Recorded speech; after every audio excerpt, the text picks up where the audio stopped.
Heads. Aye.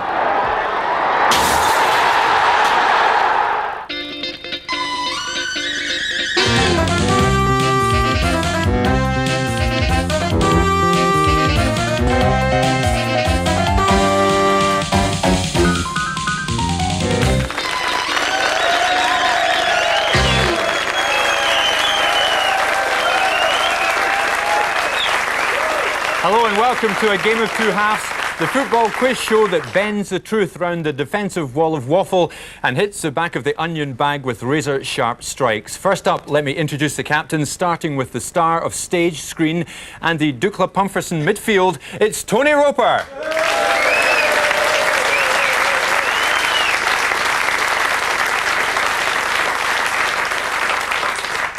And in opposition, the young pretender, trapped in an old pretender's body. It's Tam Cowan.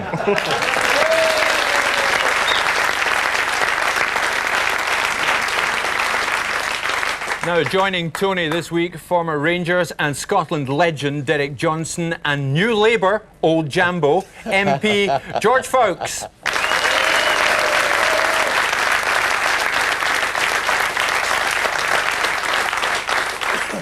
And with Tam, Scottish snooker superstar. Try saying that with teeth from a catalogue.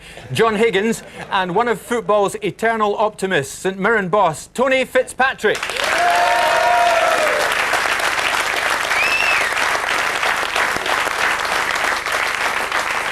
OK, round one, the video round. It's a team round, so Tony's team, have a look at this and tell me what happened next. It's never a foul. Yeah, this is one they worked it in training. He hasn't got his golden boots on, had he? No. Here it goes. Yes. So we stop it there. Tony, Derek, George, what happened next? Rangers went on to victory.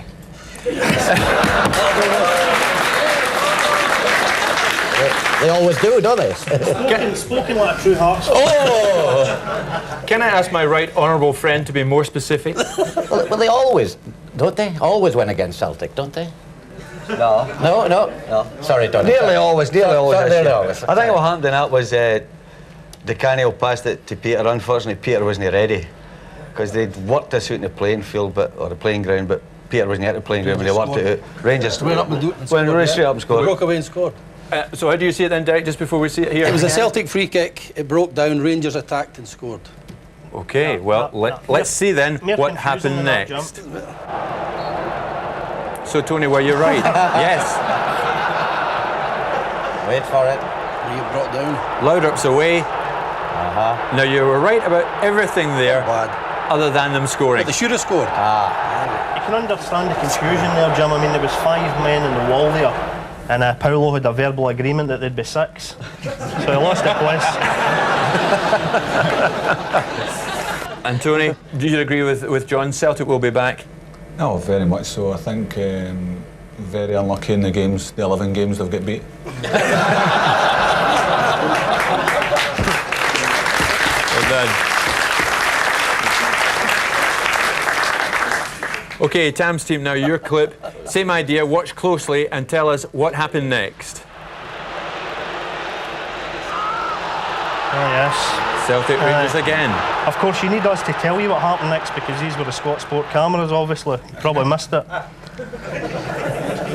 It was one of the more famous incidents, obviously. I believe Peter Van Vossen got the ball and struck it approximately 500 feet in the air, where it was then passed back to him by Stefan Pye, who was passing at the time. I think that was actually the shot, when we see it later, that brought down Richard Branson's last balloon attempt. You know? Tony, shall we enjoy the moment? Let's see what happened next. Now, Tony, you were leaving the stadium at this stage because... Shit!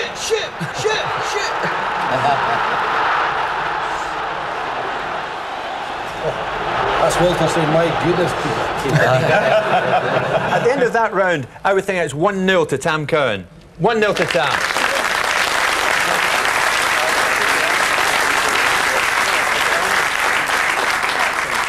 Round 2, the Who Said It round. I give you a quotation, you tell me who said it. It couldn't be simpler. So, Tony, your team is first. So, who said this? My head's away. My head's away. And for the benefit of any English viewers, that's my head is away. So, my head's away. Who said it? It wasn't Stefan Pie. It was not No. Stefan Pie. I don't like all these Stefan Pie jokes. Are you really a Hearts fan? I am. Yeah? He's taken over the butt of all these jokes. It used to be Barry Lavetti. Now it's Stefan Pie. I see. It's unfair. For a bonus point, George, will Hearts ever win anything in any of our lifetimes? If they bring back the 10 and 6s, yes. Tony, Derek, getting back to that. My head's away. What was it? My head's away. Was it Yorick? Yorick. Alas, poor Yorick, my head's away. It Tilly was and Tailforth. No, It must be Gaza.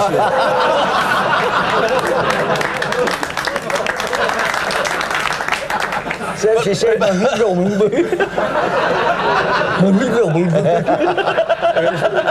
sorry, Tony, just like Gillian, I couldn't actually make out what you were saying there. Sorry about that. But when you get down to it, it was Gaza. Tam, there's bonuses for you if you want to stand by here on this one, John and Tony. Gaza, But surely. one last go to. You're going to say Gaza, are you? You're going for Gaza. My head's away. Would Gaza say he? Alan McGraw, Martin. Oh no, that's my hood, isn't it? My hood's away. Go on, John, you have a go at this one. Your head's away now when you forget to pay for your Indian takeaway meal. Would that be right? Aye, who did that? Would not far from me. John, Oh, can you it's just... all right, you've got loads of money, you can pay for your own Indians, eh? 400 grand for potting about 4 boys. Oh, actually, some amount of money at this table tonight. You've got him number 2 in the world at the snooker, you know, spends most of it in Buckfast, though I've heard. And 2 bottles. And then you've got Tony here who got 10 grand last week for selling his old moustache to the village people.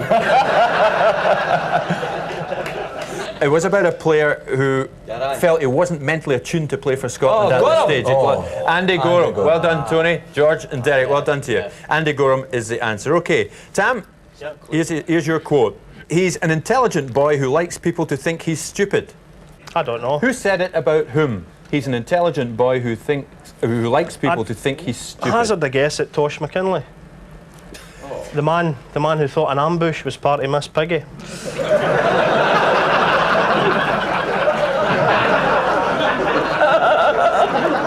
Is that correct? Tony, if we were to say if we were to say it's on one Rangers player about another, Gaza. it was about Gaza, Tony, and who said it? Somebody trying to sort of cover for him, if you like. Richard Gough.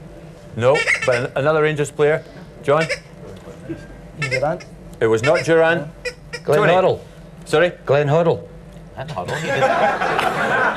it was another Rangers player. it was another Rangers player. Oh, I thought what you meant. Derek, who do you think? It's a mate of yours. McCoy's that must be then. It was McCoy's. He said about Gascoigne, he's an intelligent boy who likes people to think he's stupid. It's quite true. I think it's quite true, George. He has a Master of Arts in Moral Philosophy from Newcastle University. You wouldn't think so, would you?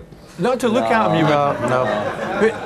George, for that information, I think we're going to give Tony that round. But also, just while we're on it, in parliamentary terms, I'm lying. who's Yes. the- You knew it.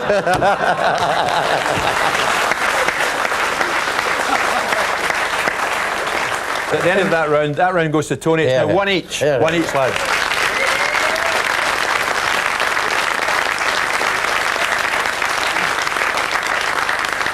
OK, round 3, and it's a picture round, a photograph from the sports pages that might look innocent enough, but you've got to tell me what's really going on. So, Tony's team, what's all this about? Derek, it's about eating. You'll know all about that. It was after last year's Tennant Scottish Cup final, after Rangers had gubbed Hearts. On the way home, he's gone into Easter House and he said to the fella there behind the counter, "I'm in for some suppers for the players." He said, "That's not a bad swap." He said, he says, "I'm in for some suppers for the players." He said, "I'm sorry, you'll get the mince at the butcher's round the corner." Not bad, Derek Johnson, not bad. He said, have you got 10 puddings? And the chap says, they are in the bus, the team bus. George, I'm tempted to give you a bonus point there for your French accent, which I found very appealing. Tony, I'm why telling are jokes you against Hearts as well. Yeah. why are you writing at this stage, Tony Roper? Tam, we'll come to you in a minute. I'm just writing a wee poem here. Well, I think it's, I think Stefan's saying, one fat-free special Stefan pie supper. And the poem is... Oh dear. Simple Simon met the pie man while going to Tynecastle. Said Simple Simon to the pie man, would you like to score some dummy tell? Said the pie man to Simple Simon, wee, that will give me solace. No, it won't, said Simple Simon. I'm an undercover police.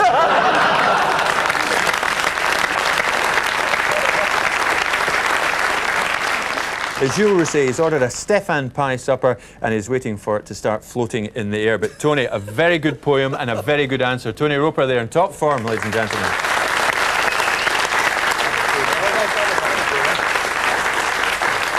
Tam's team, let's have a look at this. What do you make of this picture now? Tam, John and Tony, what's going on here? Be careful. I think this is Alex Ferguson, extremely successful boss. So he's fed up with silver, so he's going to see the Lone Ranger now. Yeah. Has Alex Ferguson maybe got to give him a bung if he does 5,000 keepy-uppies maybe? Well, it could well be, yes. You have recognised Govan MP Mohamed Sawar. Tony? I thought that was Enrico Annoni, the Celtic player. Looked like him. You thought it was Enrico Annoni? He's been at Derek McInnes's sauna, I think, that is him. Tony? George? Now we know where Tony Fitzpatrick's moustache has gone. Not bad. Sorry, Tony. Fergie was just about to compare Govan MP Mohamed Sawar with Eric Cantona. Both of them, of course, are liabilities. So there we are. I think at the end of that round, well, it's got to go to Tony and his team. That round to Tony, George and Derek. So 2-1 it stands. Half-time is rapidly approaching. You've just got time to get the kettle on before we're back with more madcap mirth and character assassination. So we'll see you in 2 shakes of a macaroon bar.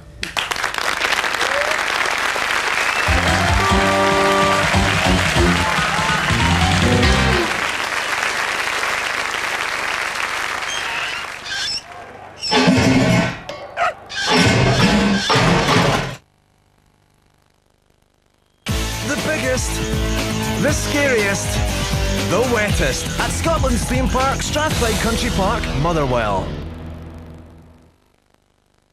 Come on, Bobby Joe, please. Well, how do I know if I'll like it? Well, how do you know if you don't try it? My parents. So what? Come on. All right, but just a little.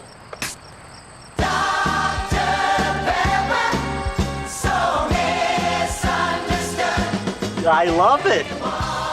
The unexpected taste of Dr. Pepper. You've got to try it to love it.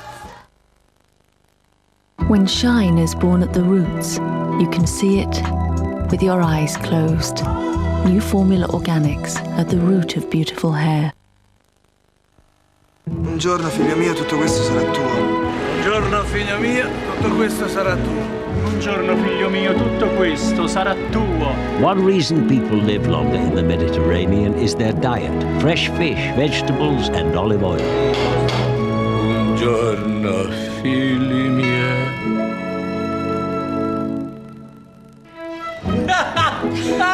Olivio spread, made with the oil of age-old olive groves. At Principles for Men, we know if our clothes don't keep their looks, our customers won't come back. Caroline Morgan, Director of Buying at Principles for Men, explains why Ariel is the only detergent they recommend. When men are comfortable in something, they want to wear it all the time, weekend after weekend, day after day, and it gets dirty, so it has to be washed. And more than the wearing, it's the washing that causes this bobbling. But we found that there's a detergent that keeps clothes looking really great. Ariel not only tackles mud and dirt, it also helps prevent bobbling. We're so impressed with the results that we've seen, we want all our customers to know that Principles for Men recommend Ariel. Because if our clothes look good, we look good. When you demand the impeccable, demand Ariel.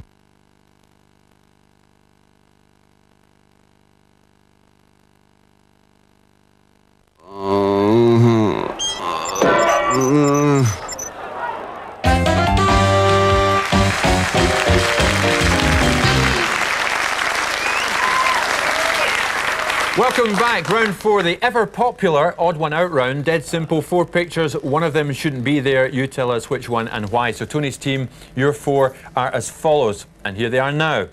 Pierre Van Hooijdonk. Where did he ever go? Paolo Di Canio, Ali McCoist and Alan Stubbs. Who's the odd one out and why? It's obviously McCoist, because the other three are Diddies. Allegedly.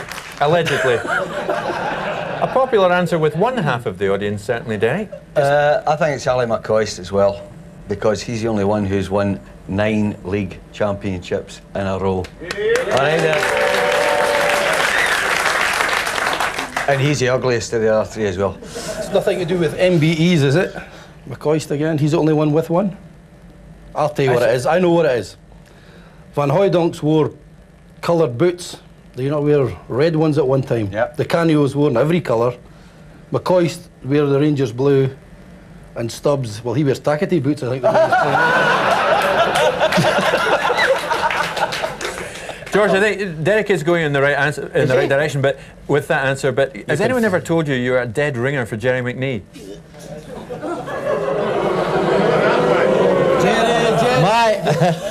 My lawyers will be in touch with you. Have you ever seen a reaction like that from an MP? That certainly shot him up, didn't it?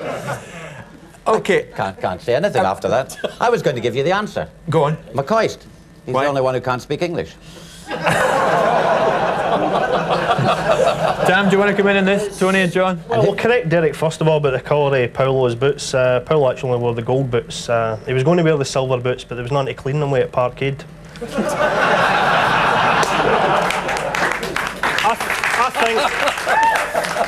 I think the odd one out is Alan Stubbs, as he's the only one of the 4 that gets a refund for the ghost train. Tony, Tam thinks it's Alan Stubbs. Would you go with that? No, I would... Di Canio. I would say an Italian League Championship medal. Tony, you're just too bright for this programme, I have to tell you. That's too intelligent an answer for us. The other 3 of them are driving just now, aren't they? Yes. The other 3 are driving, says John. Is Paolo the only one that's been for a swim recently in Blackpool Beach? Actually, Derek Johnson was absolutely right about it. The odd one out is Alan Stubbs. Pierre, Paolo and Ali have all worn coloured boots. Alan Stubbs is the only one who sometimes looks like he's playing in welly boots. You're right about that. Well done, Derek.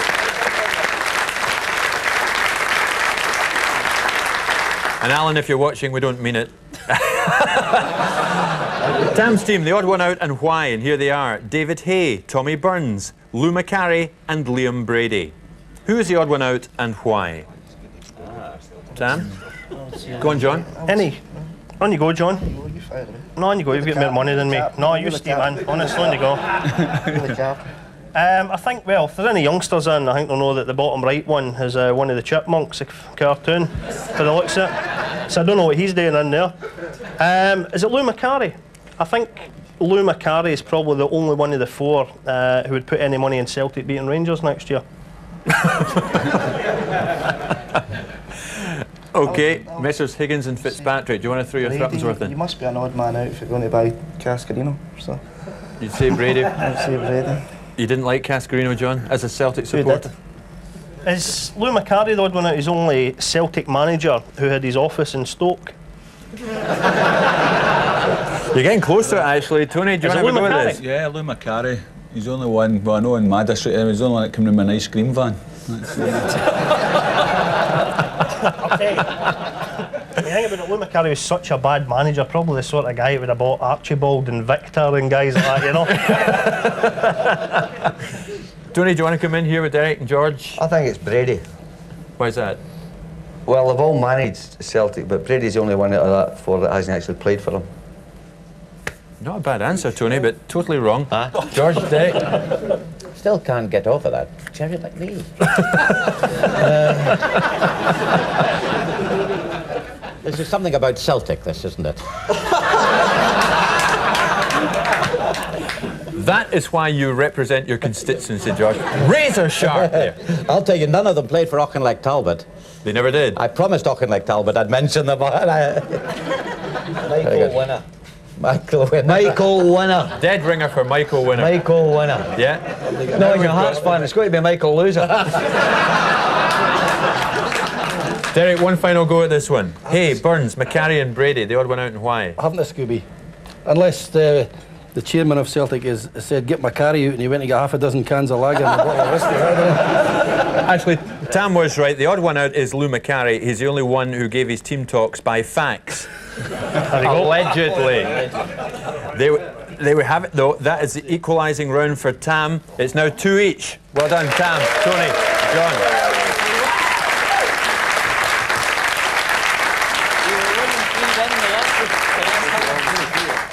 John, just before we move on, just a snooker question. How much have you got in the bank? How much money have you got? Not as much as you.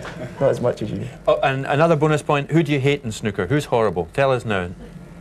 I'd say my dad, Alex Higgins. Let's move on. Round 5, the final round, where the match can be won or lost depending on how quickly you can squeeze your honker or slap your bell. Sorry, Derek. A brace of quickies coming up now. Here we go. The star of the movie Liar, Liar is Fergus McCann, George Cadet or Jim Carrey? Jim Carrey. Derek, well done. Who is the manager of Icelandic team Akranes? Tam. It is Ivan Golak. It is Ivan Golak. And I know that actually because with the paper I was in Iceland at Christmas to go and get 2 cartons of malt and a bag of fish fingers.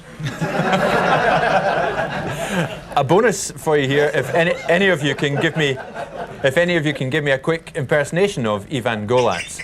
Derek Johnson. No. That's good enough. George, can you top that? An impersonation of Ivan Golak?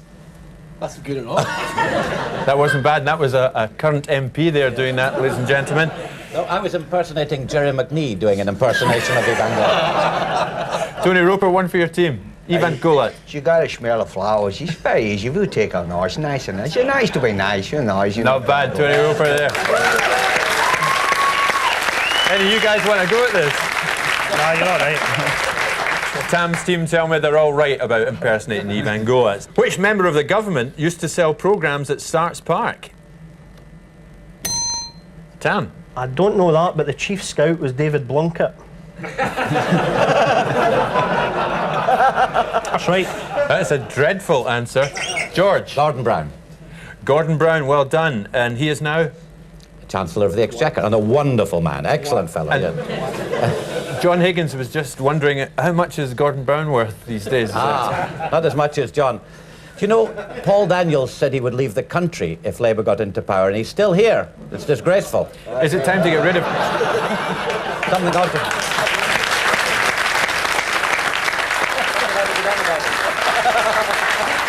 The thing is, George, you could go down in history now as a man who made Paul Daniels disappear. Which would be no mean feat. Somebody made his hair disappear, didn't they? Yes, indeed. Yes. Next question. The honour of being St Mirren's most capped player is held by which 2 players? Billy. Billy Thompson and Ian Munro. Well done, Tony. Well done. Good answer. A bonus point, Tony, if you can tell me how many caps each. 7. The bonus point is yours, Tony. Well done. Superb answer from Tony there. You wanted to... This is absolutely brilliant, you know. And with Tony in your team, even if you're 10 points behind, he'll tell you you're still going to win. Don't bother. Here's the next one. Who holds the record for the number of goals scored for Hearts in a season? Tony? I don't know, I just thought we'd give us a chance. John Robertson? No. It's not John Robertson. We're talking season 1930-31. Bald. Con. No. Walter Kidd. You got to go a bit further back for Walter Kidd, really. He scored 44 goals in season 30-31, and his name is Barney Battles. By God, we had to work at that one, didn't we, folks at home? Next question. Which former manager's playing CV reads as follows? Manchester United, Toronto Blizzard, Sunderland, West Brom. Derek. Jimmy Nicholl. Jimmy Nicholl, well interrupted. You could have gone Rangers twice, Dunfermline, Wraith Rovers and Northern Ireland. Well done, Derek. Who was in charge of the Scotland under-19 squad in the Toulon tournament? Tony? Eric Black. Eric Black, well done. Next question. Can you name any of the people who are in the SFA's think tank? Tony? Naming them all. Go on. Dopey, Sleepy.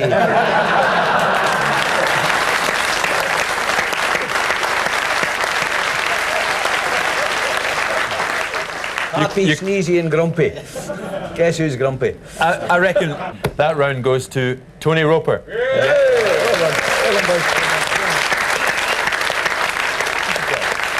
So, as that round goes to Tony, to George and to Derek, what does that make the final score tonight?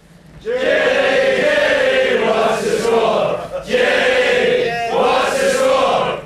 And the final score is Tony's team 3, Tom's team 2. Well done, Tony.